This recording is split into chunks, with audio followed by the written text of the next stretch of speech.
All right, are you ready to talk about some bacterial genetics? Yeah, for sure. Okay. So like I said, you can skip over those first couple slides that we looked at yesterday. And we're starting right here, so you can find this one.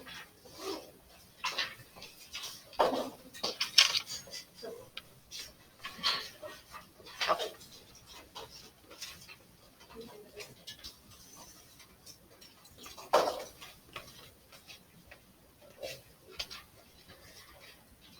So today we're talking about the genome of prokaryotes, the chromosomes within bacterial cells.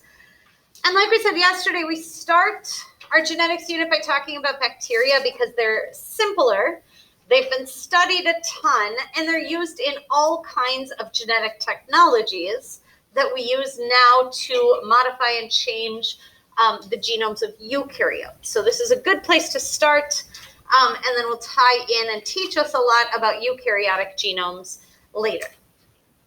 The biggest difference, as you know, prokaryotes don't have a nucleus, but even more important than that, maybe in terms of how they function, is the fact that bacteria have one main circular chromosome, as opposed to the linear chromosomes. Humans, as you know, have 46 separate chromosomes that are linear. They're just little segments of DNA.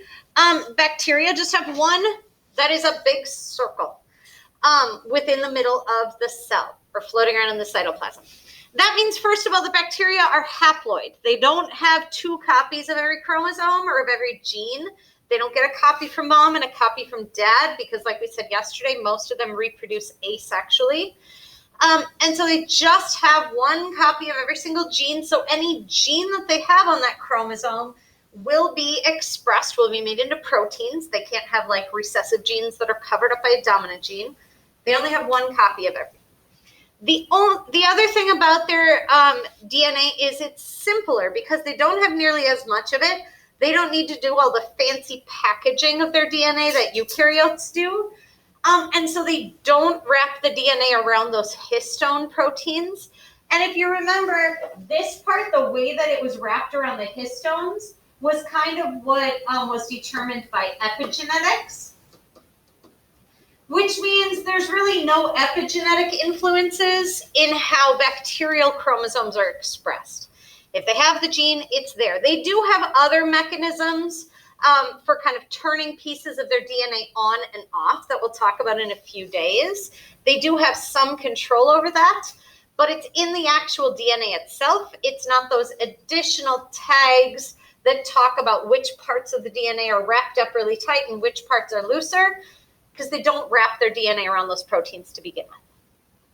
They also just simply have a lot less DNA. They're smaller, they're simpler, they only have about 1,000th the amount of DNA, the amount of genes that we have in eukaryotes. There's still quite a bit. They still have like 4,000-ish genes within that DNA, but that's still significantly simpler than eukaryotic genomes. In addition to this one main circular chromosome, bacteria also have these little extra bits of genetic information called plasmids. So you can see in this picture, this one right here, I should use a brighter color. See this one? A little bit. So this one is kind of the main DNA that runs most of the processes of the cell. But over here you can see there's this additional little loop called a plasmid. So a plasmid is kind of like a small extra bit of DNA. And these do contain genes.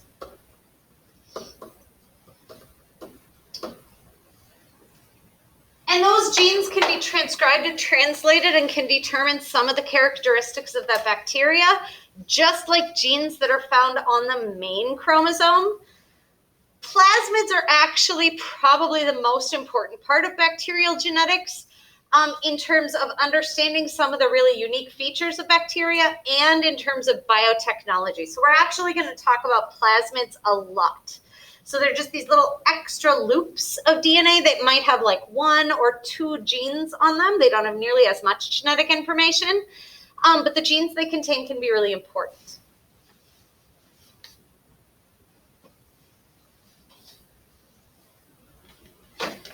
So that's basically the structure of the genome of bacteria. They have this one big main circular chromosome and then these extra little loops of genetic material called plasmids.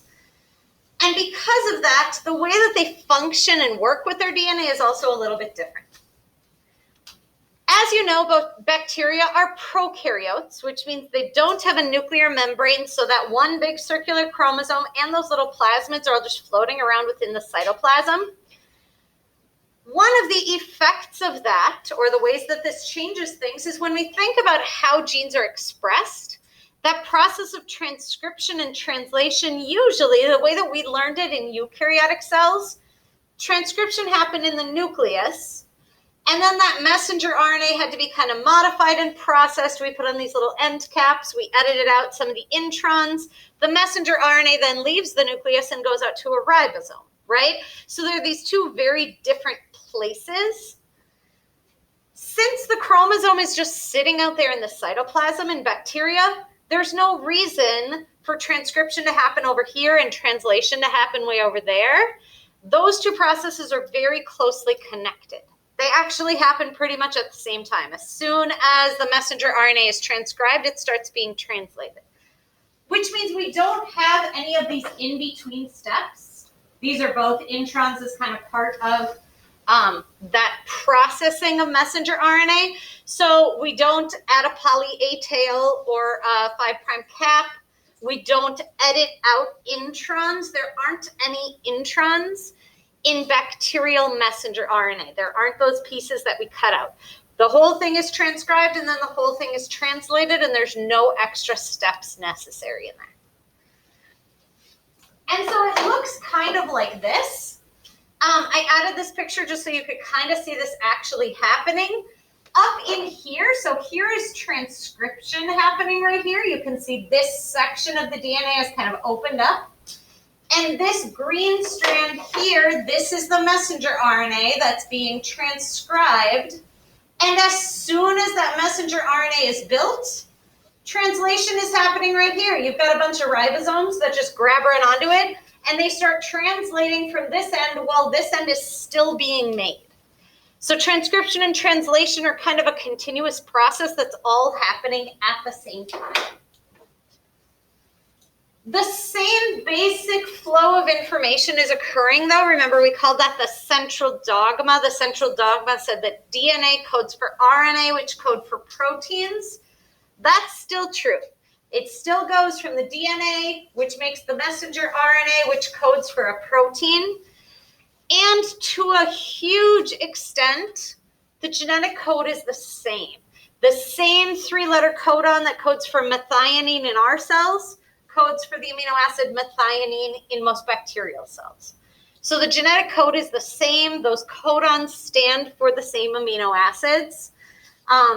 It's large part the same, which is one of the really big pieces of evidence that all cells on the planet are all descended from the same original living things. They all use this same process to transfer information and even read the code exactly the same. AUG means methionine, no matter what kind of cell you're in. So any questions about protein synthesis in prokaryotes? So just a slight difference in the fact that there's not that in between, that processing part, and it all kind of happens at once. There are a few other little differences in here. They don't have as many different types of polymerase. If you remember when we were you made a model of DNA replication that a couple different types of DNA polymerase. There are a couple types of RNA polymerase. Bacteria only have one. RNA polymerase binds directly to the promoter region of the DNA. It doesn't require all those additional proteins. If you remember, the beginning of transcription required a whole bunch of molecules to bond to that promoter region to help RNA polymerase find its place. Again, Much simpler here. RNA polymerase just binds at the start and goes. It doesn't need all those other molecules to help. There are also some differences in the ribosome structure. They're basically the same. They perform the same function as in eukaryotes, but there are small chemical differences. And the other reason that's really important is those small chemical differences have allowed us to create some medicines, some drugs that will destroy bacterial ribosomes, but they won't harm our ribosomes because they target those specific chemical structures that are different in bacteria. And destroying the ribosomes is one way of killing bacteria that maybe make us sick, because if they don't have bacteria or if they don't have ribosomes, they can't make the proteins that allow the cell to function. And so eventually that cell dies because it doesn't have the proteins that it needs. Any other questions? Okay. The other process that we talked a lot about with DNA is the process of DNA replication. So we mentioned yesterday that bacteria reproduce through this process called binary fission, where they copy their DNA. So they copy that big circular chromosome, and then they divide it in half and split the cell in half. It's very, very similar to the process of mitosis in our cells. The replication of that big circular chromosome is essentially the same as how it happens in our chromosomes. It starts again at that point called the origin of replication. That's the point where the two strands start getting pulled apart, so all those other enzymes can come in and start building the new strands. One difference is that in our cells, there are actually many origins of replication. Our DNA starts coming apart at a lot of places so that it can replicate more quickly. In bacteria, there is one origin of replication on that circular chromosome. That's where you can see that in this top picture up here. The origin is kind of this little gray square. And that origin starts getting pulled apart. So you have a replication for here, and there's also a replication for here. So the DNA is being copied in this direction and this direction. And it just starts working its way around the circle, making the two new copies of DNA. But as that happens, the other thing that's kind of cool is the origin, this point, gets pulled to the two ends of the cell. And that's essentially how the bacteria divide their DNA to go into two new cells. This origin of replication gets pulled this direction, this one gets pulled this way, and so by the end, you have one chromosome that's been pulled away to this side of the cell, and the other one's been pulled away to this side of the cell. And then all you have to do is divide the cytoplasm in the middle, and you have two new bacteria cells with identical DNA. Any questions about the process of binary fission? It's pretty straightforward. So this is a type of asexual reproduction. It only requires one bacteria. It copies its DNA. It makes two identical offspring, just like mitosis makes two identical daughter cells. And so a really important question to think about is where variation comes from. Because we talked in the last unit about the fact that sexual reproduction leads to a lot of variation. There's crossing over that happens. There's random mixing up of mom's DNA and dad's DNA and what goes where. So you get all these unique combinations. And of course, there are random mutations and you get DNA from two different parents that makes a new combination. There's just all kinds of things. Bacteria are essentially making identical copies of themselves. So you would think that there wouldn't be nearly as much variation, but that's actually not true. The variation comes from different places, though, because they are kind of identically copying and replicating their DNA.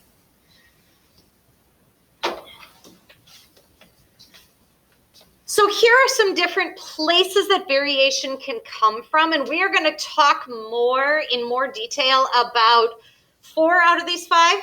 So variation can come from spontaneous mutation. That's the one most people understand, like mutations are just mistakes. They happen everywhere, so that creates some variation.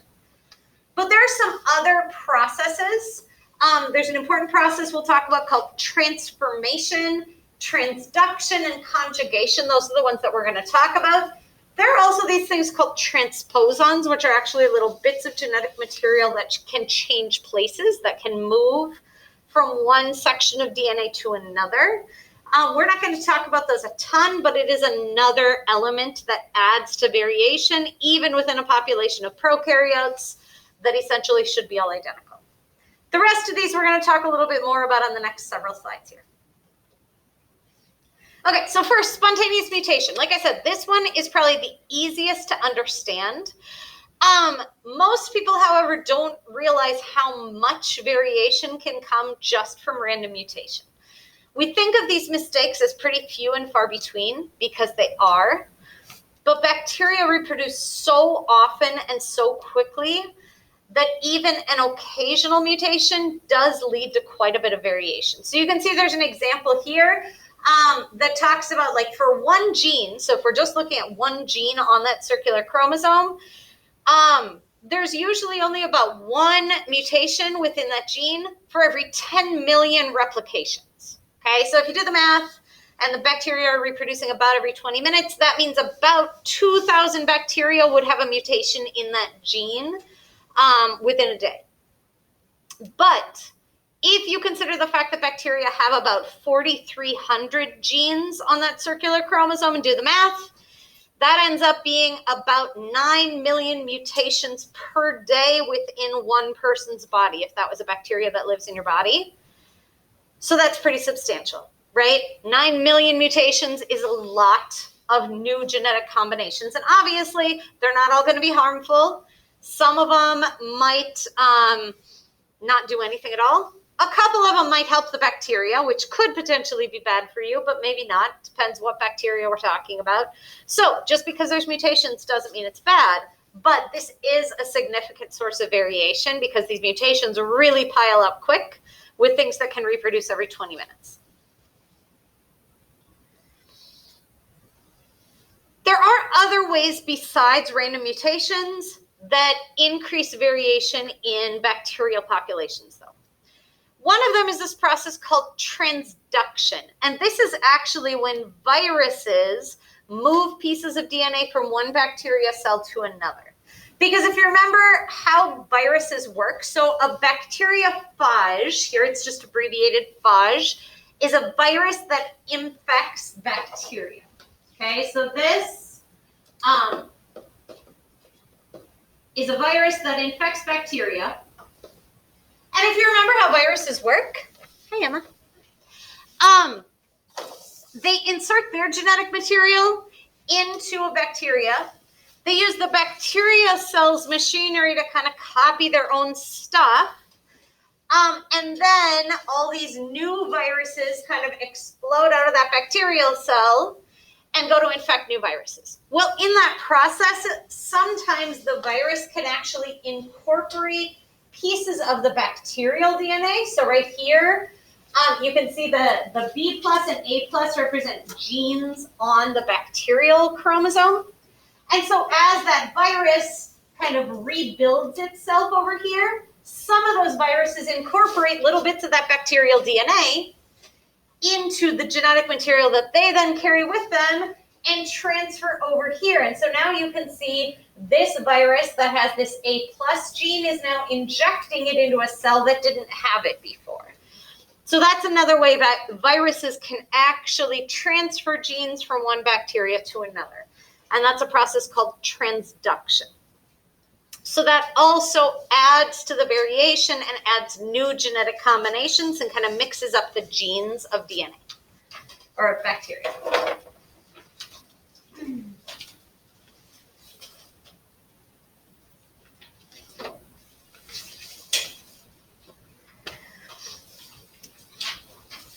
Another way that bacteria can increase their variation is through a process called conjugation. Sometimes people think of this kind of as the bacterial equivalent to sexual reproduction. It is not. Conjugation is not reproduction. It does not result in more bacteria, but it does provide a way for bacteria to share bits of their DNA and pass them to other bacteria, okay? So what happens here is there are two bacteria that actually become temporarily joined by the cytoplasmic bridge. It's actually a little tube of cytoplasm that connects the two. And you can see it in this picture on the left very clearly. You can see it even really faintly. There are a couple of them here on the right. The gene that codes for creating that cytoplasmic bridge is on what's called the F plasmid. It's called the F factor. This is a gene that codes for building that cytoplasmic bridge, which is called a sex pili. So the gene for building that is actually located on a plasmid, on one of those little extra loops of DNA. If a bacteria happens to have a plasmid, have that little extra loop that has this F factor gene on it, then when it encounters another bacteria, it can create this cytoplasmic bridge right here. It can build that sex pili that then allows other little bits of DNA to travel along it to float through that cytoplasm from one cell to the other.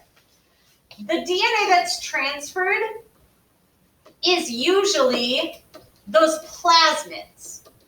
That big main central chromosome is not just going to float over to the other cell, but those little plasmids can sometimes get replicated and copies of them can float over to the other cell that didn't have them before because they're very small.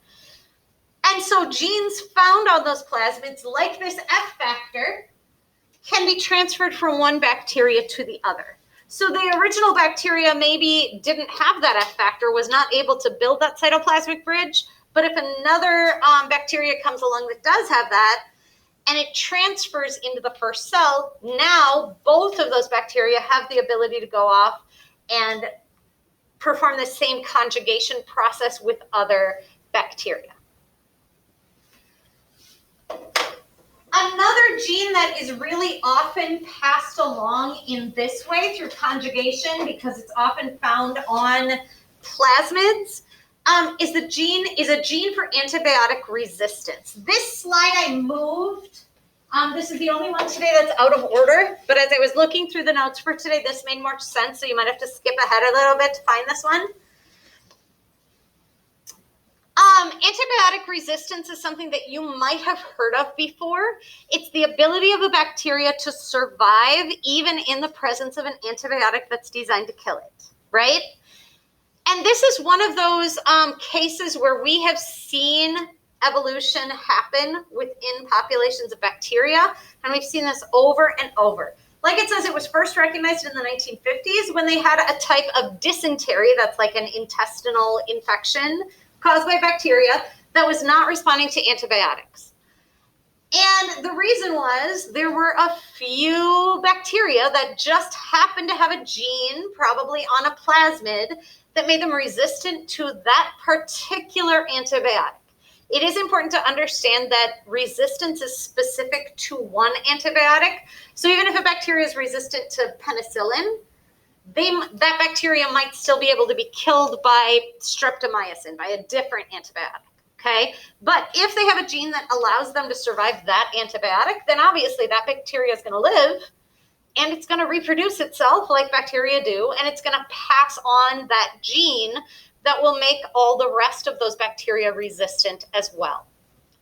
This is a really important topic to understand because it is becoming more and more of a problem. Resistant strains of bacteria are showing up in a lot of places. And if they can't be killed by antibiotics, we can try different antibiotics, but eventually if they become resistant to those as well, we run out of ways to treat them. So we're gonna watch just like a 4-minute little video clip that talks a little bit more about antibiotic resistance. This is also something that is going to be used in the lab that we do next week. We're going to use a gene for resistance, and it's used in some biotech applications. So we're going to talk a little more about those resistance genes that are found on plasmids. So give me just 1 second to switch the sound over so people at home can hear this video appropriately. And then we're going to watch just this couple-minute video, and then we have like 1 or 2 more slides, and then we're done with notes for today.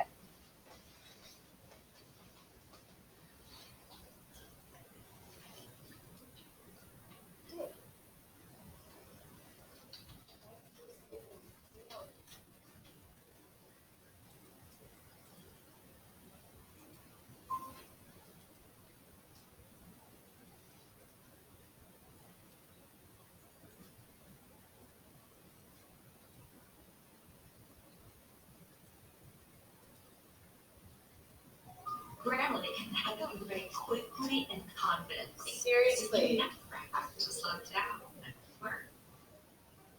Instant corrections make. I have absolutely no idea why this always happens during fourth hour. I always show these same videos fifth hour, and this has never happened during fifth hour.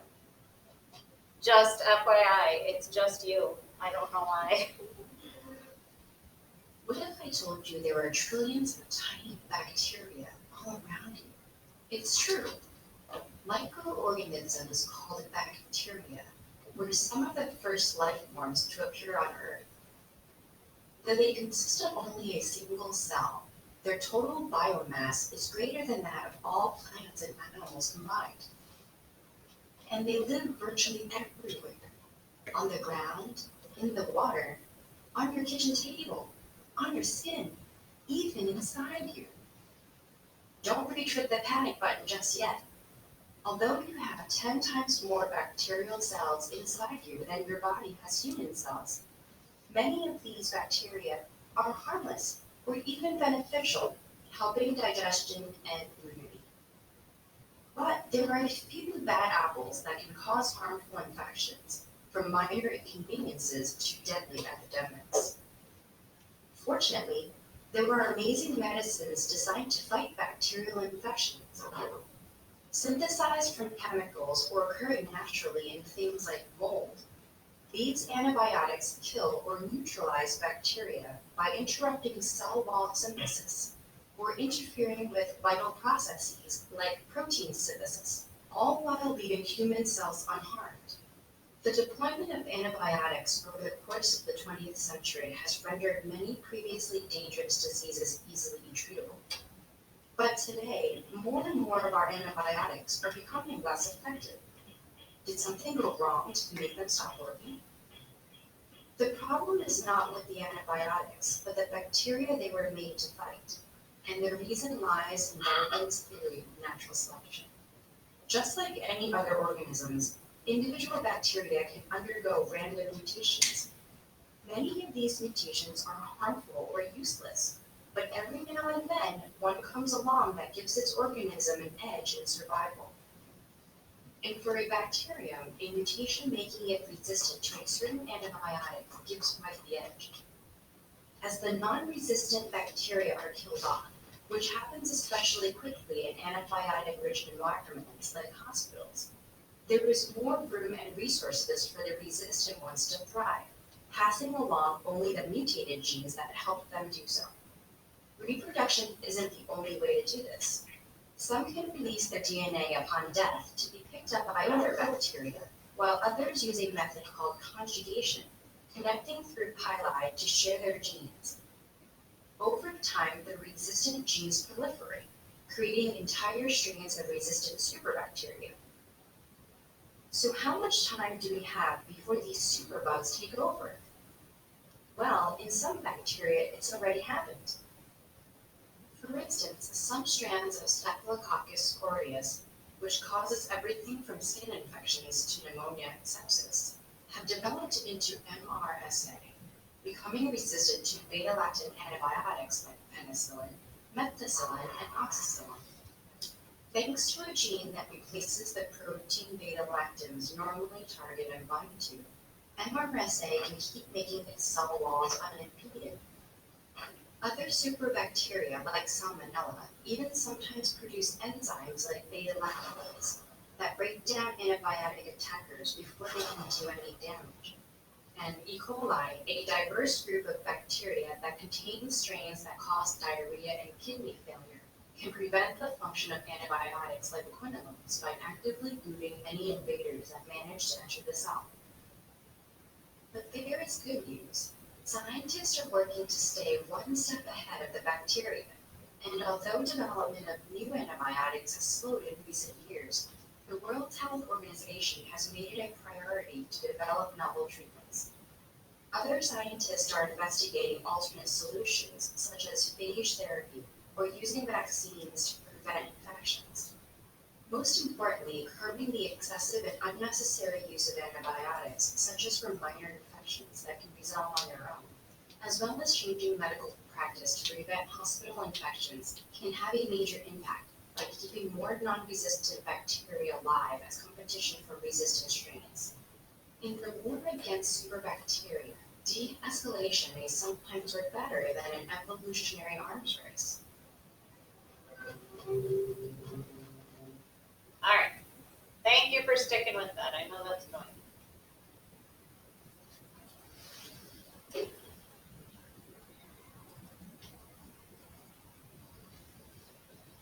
Oh, to unmute.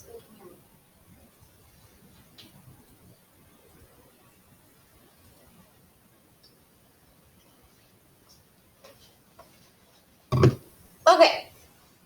Get the lights.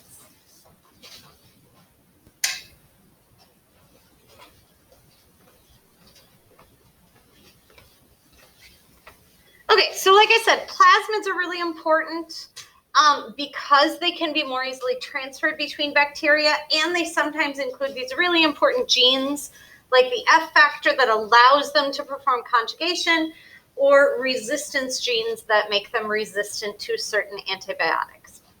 We're going to talk a whole lot more about plasmids over the next week because they are the part of bacterial genetics that are used the most in biotechnology. So we're going to come back to that in a little bit. In addition to conjugation, which they mentioned briefly in that video, they also briefly mentioned the one more way that bacteria can increase the variety within their genomes. And that's this process called transformation. They had that one little scene in there where it said when bacteria die, sometimes they can just release their DNA to the environment and other bacteria can pick it up. That process is called transformation. Lots of bacteria actually will pick up any random bits of DNA that they find floating around in their environment. You can think of them as being opportunists. They'll just take whatever's there on the off chance that maybe there's a gene on this little bit of DNA that will help me.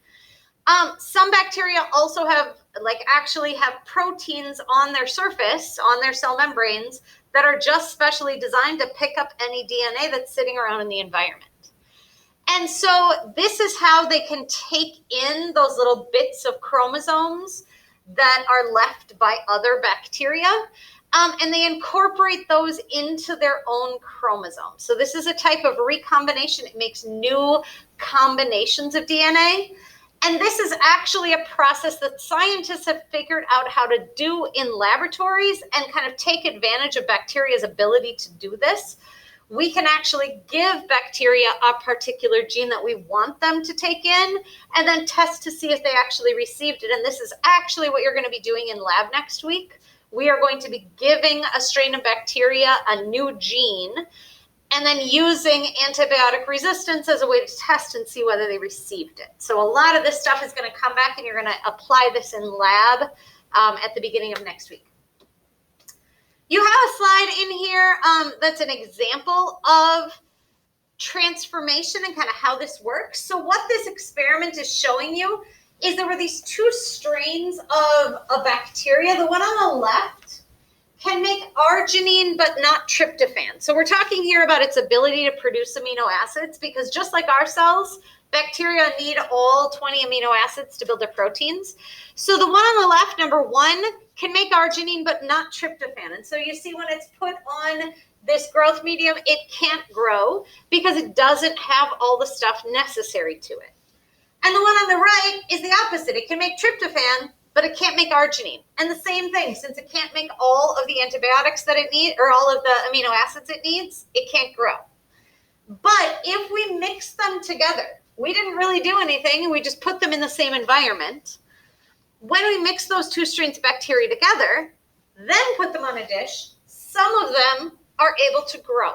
Because some of them, not every single bacteria exchanges its genetic material, but when you mix them together, they are able to trade their DNA and exchange their DNA enough that some of them have both of those genes, so they can then make all of the amino acids, and they are able to grow.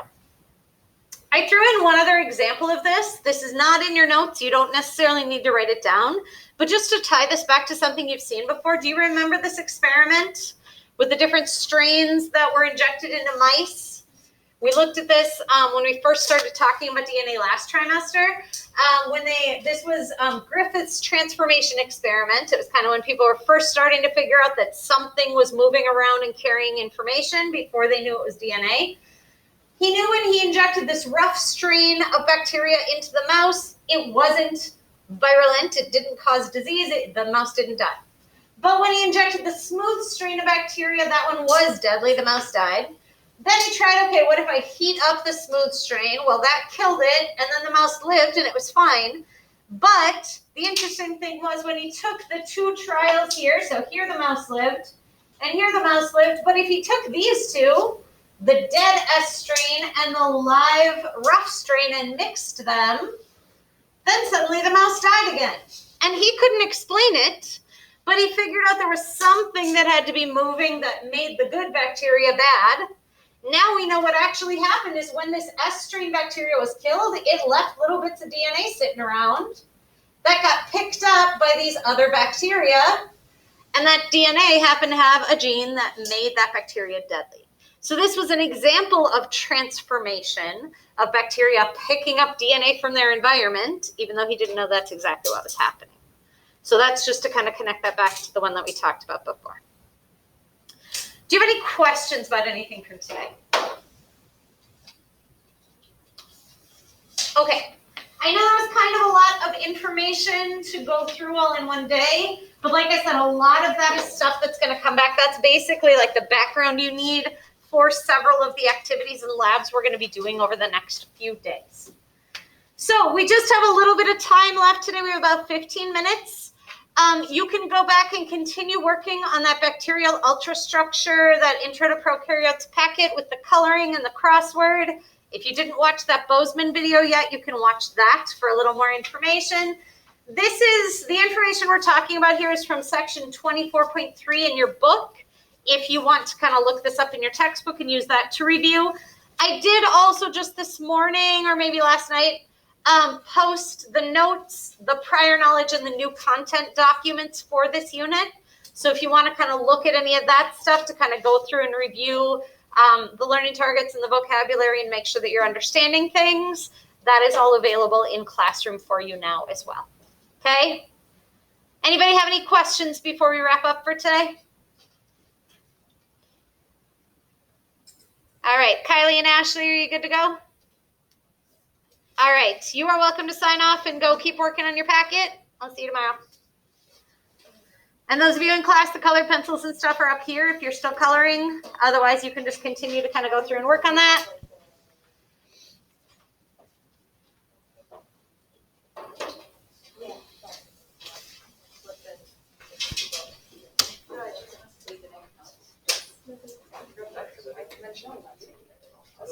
Oh, yeah. I don't remember anything that happened last week anymore. I probably called them. So My God, is that where Emma got that from? Combat Ready 9s. So Oh,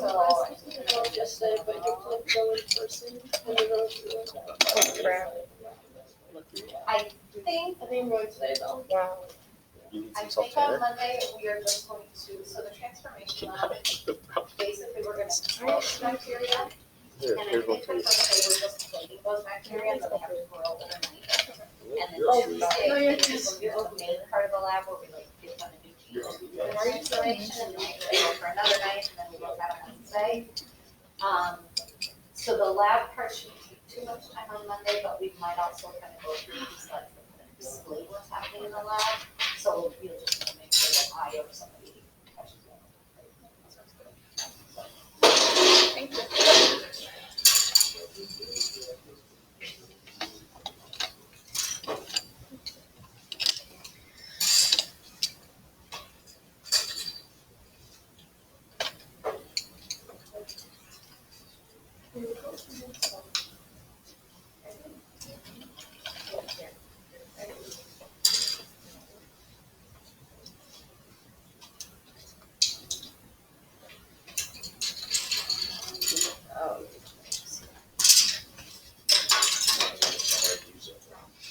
Just buy one.